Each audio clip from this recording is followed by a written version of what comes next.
আজকে সকাল থেকে একটা ভিডিও পোস্ট করতে পারিনি, কারণ আজকে বাড়িতে এত ধুলো ময়লা পরিষ্কার করেছি। এইমাত্র স্নান করলাম, এখন বাজছে 1:20।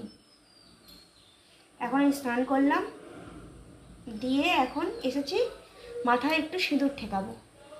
তারপরে খাওয়া দাওয়া আছে, দুপুর হয়ে গেছে, অনেকটা বেলা হয়ে গেছে। হাতে নিয়ে নিচ্ছি স্নানস্ক্রিন।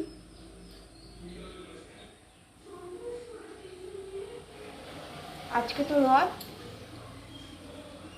সকল বন্ধুদেরকে জানাই শুভ রথযাত্রা।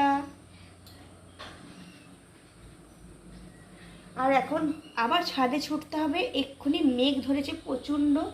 কাচাকুচি করে সব কাচাকুচি করার পরে না ছাদে মিলে দিয়ে এসেছি, আর দিয়ে তারপরে ঘর গোছ করছিলাম। এখন আবার মেঘ ধরে গেছে, এখন আমাকে ছাদে যেতে হবে, ছাদ থেকে সব নামিয়ে আনতে হবে। নামিয়ে আনার পর তারপরে আমাদেরকে খেতে বসতে হবে, নাহলে খেতে বসবো এক্ষুনি বৃষ্টি চলে আসবে। তো আগে মাথাটায় সিঁদুরটা ঠেকাবো, তারপরে ছাদে যাব, ছাদ থেকে সব নামিয়ে নিয়ে এসে তারপরে খেতে বসবো। তো এটাই বলার ছিল।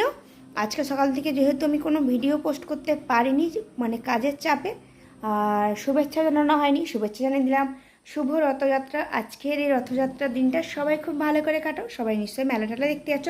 আমাদের এখানে কিন্তু মেলা টেলা কিচ্ছু বসে না, এমনি ওই রথ আসে, রথ হয়, তো রথ টানা হয়।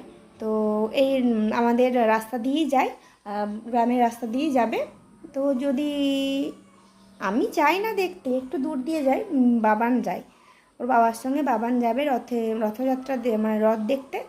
তো আমি এখন খাবো, ঠিক আছে? চলো মাথাটা আঁচড়ে নিই। ঠিকানা কমপ্লিট, একদম স্নান টান করে আমি একটু মানে সাজুগুজু না, টিপ পরেছি আর সিঁদুর পরেছি। আমি কিন্তু কোনো টিপ মানে পাতা টিপ ব্যবহার করে না, আমি সিঁদুরের টিপই পরি।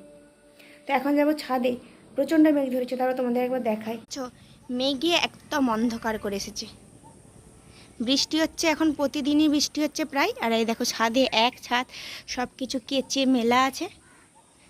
চলো এগুলোকে এখন আমি তুলবো, তারপরে তুলে রেখে দিয়ে বাড়ির খাটে ডান্ডায় সব মিলে দেবো। ডাইনিংয়ে একটা দড়ি খাটানো আছে, সেখানেও সব মিলে দেবো, মিলে দিয়ে তারপরে খেতে বসবো। দেখতে পাচ্ছ কি অবস্থা। আর দেখো তোমাদের একটা জিনিস দেখায়, দেখছো আমাদের ওইখানটাতে দাঁড়াও, তোমাদেরকে দেখাই।